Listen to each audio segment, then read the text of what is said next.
Assalamualaikum, hai teman-teman. Kami dari kelompok 3 kelas 12 IPA 4 akan membahas tentang halogen. Sebelum itu kita kenalan dulu yuk. Nama saya Hafifah Hafi. Nama saya Haura Evarisa Lubis. Nama saya Jesslyn. Nama saya Lisa Muharani. Nama saya Muhammad Nazar Putra Irawan. Nama saya Muhammad Tori Ahyar.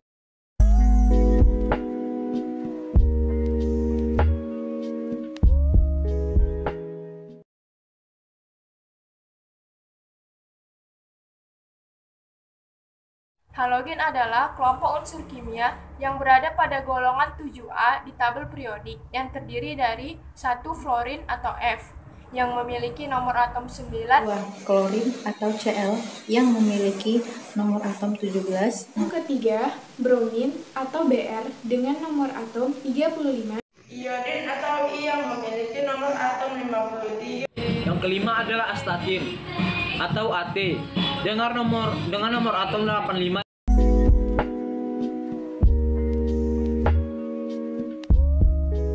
Di sini saya akan menjelaskan tentang konfigurasi elektron. Konfigurasi elektron adalah susunan elektron-elektron pada sebuah atom, molekul, atau struktur fisik lainnya.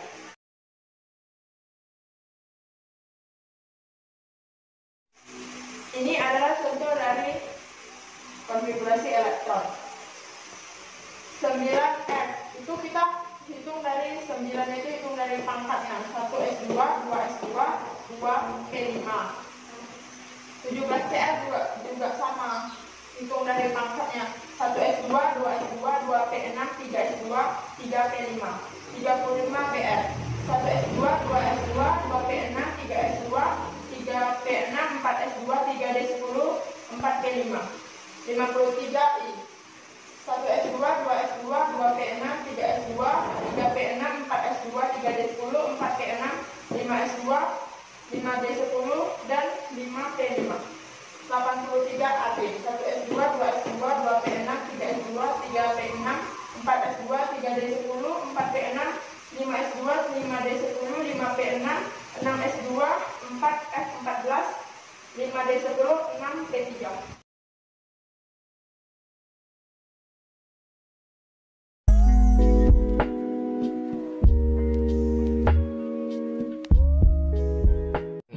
Materi tentang kelimpahan. Kelimpahan halogen di alam. 1. Fluorin terdapat dalam senyawa fluorspar atau CaF2, kriolit atau Na3Al6, dan fluoropatid atau CaPO4 3 kali F. Dengan pendahaman asam sulfat ke dalam fluorspar maka akan diperoleh HF dan garam kalsium sulfat. Selanjutnya lelehan asam fluorida elektrolisis untuk menghasilkan gas F2. Unsur ini termasuk unsur yang tidak melimpah di bumi. 2. Klorin terdapat dalam senyawa NaCl, KCl, MgCl2, dan CaCl2. Senyawa klorida ditemukan di air laut dan garam batu atau endapan garam yang terbentuk akibat penguapan air laut di masa lalu. Setiap 1 kg air laut mengandung sekitar 30 gram NaCl. Proses untuk mendapatkan unsur klorin adalah melalui elektrolisis larutan NaCl. NaCl pekat atau brain akan menghasilkan Cl2 pada anode dan gas H2 dan NaOH pada katode. 3. Bromin terdapat dalam senyawa logam bromide. Senyawa ini juga ditemukan di air laut. Endapan garam dan air mineral ditemukan di perairan laut mati dengan kadar 4.500 sampai 5.000 ppm. Garam-garam bromin juga diperoleh dari Arkansas. 4. Iodin terdapat dalam senyawa natrium iodat atau NaIO3 yang ditemukan dalam jumlah kecil pada deposit NaNO3 di Chili. Juga dalam lautan bawah tanah di Jepang dan Amerika dengan kadar sampai 100 ppm. Untuk memperoleh iodin dari natrium iodat dilakukan penambahan zat pereduksi natrium bisulfit NaHSO3. 5. Astatin. Astatin muncul di kerak bumi ketika unsur radioaktif uranium dan thorium meluruh. Itu dapat dibuat secara artifisial tetapi dengan kesulitan besar. Nah, sekarang kita masuk ke sifat-sifat unsur halogen. Jadi, sifat-sifat unsur halogen itu dapat dilihat dari sifat fisis dan sifat kimianya.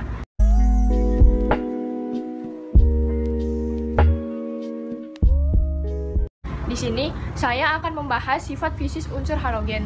Seperti apa sih wujud dan sifat dari kelompok halogen ini? Jadi yang pertama itu struktur halogen. Semua unsur halogen bersifat sebagai molekul diatomik atau memiliki dua atom dalam keadaan stabil. Misalnya itu F2, bukan F saja. Begitu juga dengan Cl2, Br2, I2, dan At2. Halogen itu dapat terdisosiasi menjadi atom-atomnya. Kestabilan energi ikatan dari Cl2 ke At2 itu berkurang. Energi ikatan Cl2 lebih besar dari F2, padahal seharusnya F2 itu lebih besar dari Cl2 menurut kecenderungan. Di sini terjadi pengecualian karena jari-jari atom F kecil sehingga gaya tolak menolaknya menjadi besar. Yang kedua itu wujud halogen. Titik cair dan titik didih halogen meningkat seiring dengan bertambahnya nomor atom. Hal ini disebabkan semakin bertambahnya gaya dispersi antar molekul halogen, sesuai bertambahnya massa molekul relatif sesuai titik cair dan titik didihnya. Maka, wujud halogen pada suhu kamar itu bervariasi. Pada suhu kamar, fluorin dan klorin itu berbentuk gas, kalau bromin berbentuk zat cair yang mudah menguap, iodin berupa zat padat yang mudah menyublim, astatin itu berupa zat padat yang mengandung radioaktif.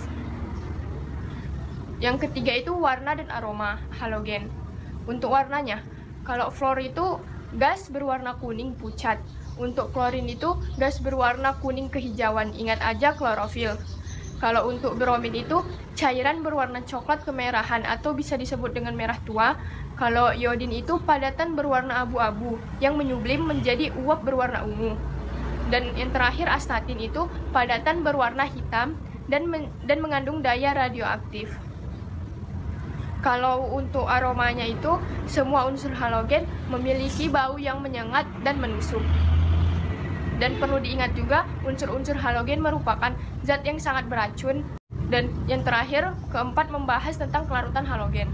Halogen merupakan unsur nonpolar, sehingga paling mudah larut dalam senyawa nonpolar seperti CCl4. Namun, kelarutan halogen berkurang dalam air, tapi diikuti reaksi. Reaksi dengan air yang dahsyat hanya terjadi pada fluorin. 2F2 ditambah H2O menghasilkan HF ditambah O2.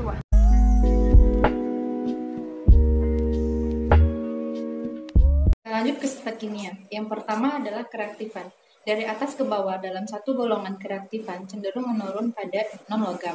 Kereaktifan unsur non-logam ini berkaitan dengan afinitas elektron atau kecenderungan suatu unsur untuk menarik satu elektron ke pihaknya membentuk suatu ion negatif. Sifat kedua kimia adalah daya oksidasi halogen. Halogen merupakan oksidator yang kuat.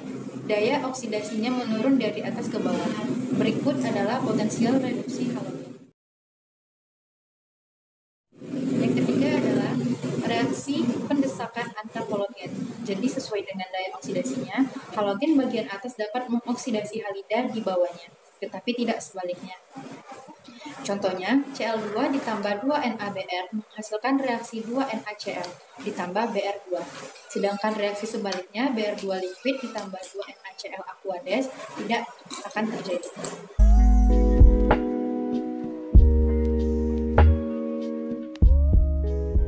Reaksi-reaksi halogen. Yang pertama, reaksi dengan logam. Logam di sini bisa logam golongan 1A yaitu litium, natrium, kalium, rubidium, cesium, dan francium, atau logam unsur transisi yaitu golongan 3 sampai golongan 12. Nah, reaksi ini dapat bereaksi dengan sebagian besar logam dan nanti jika bereaksi akan menghasilkan senyawa logam. Senyawa logam dengan bilangan oksidasi tertinggi yang berikatan ionik.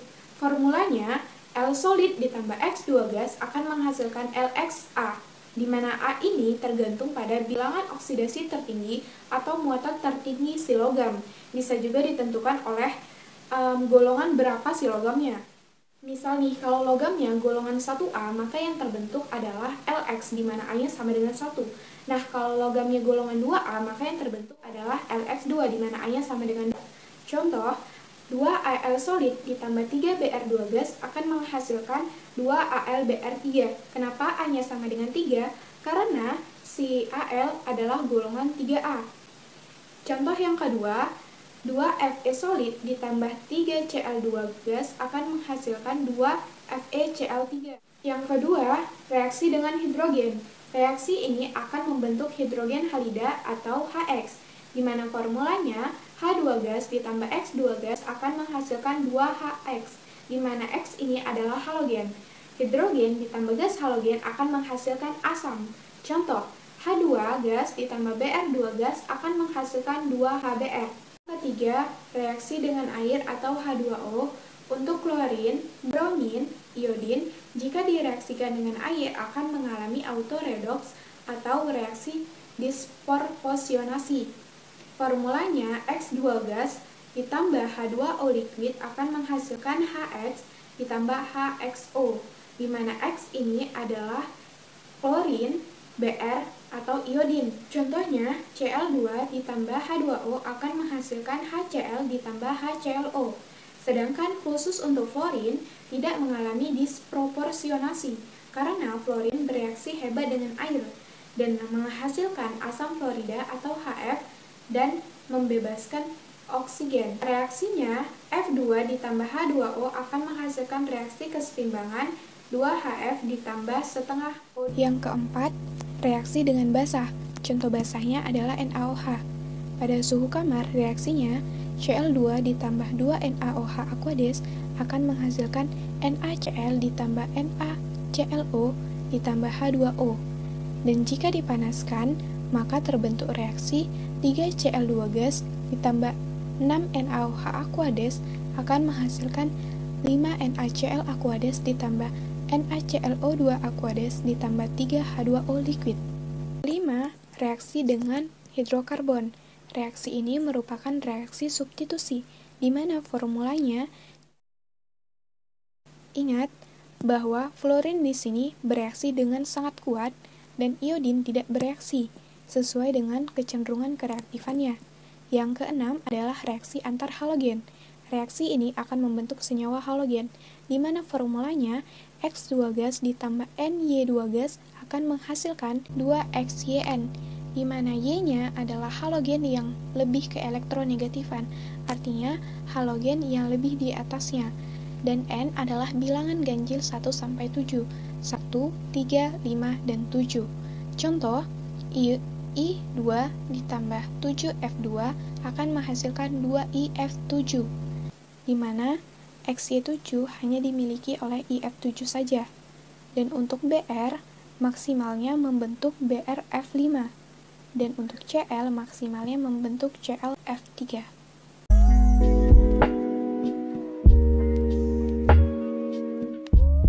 Fluorin. Gas fluorin jarang digunakan secara langsung karena sifatnya yang beracun. Biasanya dimanfaatkan dalam bentuk senyawa seperti fluor dalam pasta gigi. Dapat memutihkan gigi yang kekuningan, mencegah gigi berlubang dan rapuh. Yang kedua, asam fluorida. Digunakan untuk mengukir kaca. Gas klorin atau gas CI2 sebagai bahan pemutih dan desinfektan dalam pengolahan air atau pembersih air minum dan air kolam. Yang kedua, senyawa natrium klorida atau NaCl digunakan sebagai garam dapur, mengawetkan berbagai jenis makanan. Juga banyak digunakan dalam dunia industri seperti pembuatan soda api atau NaOH, soda kue, NaHCO3, dan soda abu, Na2CO3. Kemudian bromin dapat dimanfaatkan sebagai yang pertama sebagai antiseptik atau Br2. Metil bromida atau CH3Br digunakan sebagai pestisida. Etilen bromida atau C2H4Br2 menjadi salah satu komponen dari bensin untuk menangkap timbal sehingga tidak melekat pada silinder atau piston. Kemudian lodin. Larutan lodin dalam alkohol digunakan sebagai antiseptik. Yang kedua, senyawa iodin seperti kalium fluorida atau Ki dan kalium iodat KiO3 ditambahkan dalam garam dapur untuk mencegah penyakit gondol. Yang ketiga, kalium iodida atau KI digunakan sebagai obat anti jamur. Astatin. Astatin terlalu jarang untuk digunakan. Beberapa peneliti berpikir bahwa astatin dapat digunakan untuk mengobati penyakit seperti terapi kanker atau kanker tiroid dengan radiasi untuk membunuh sel dan jaringan kanker.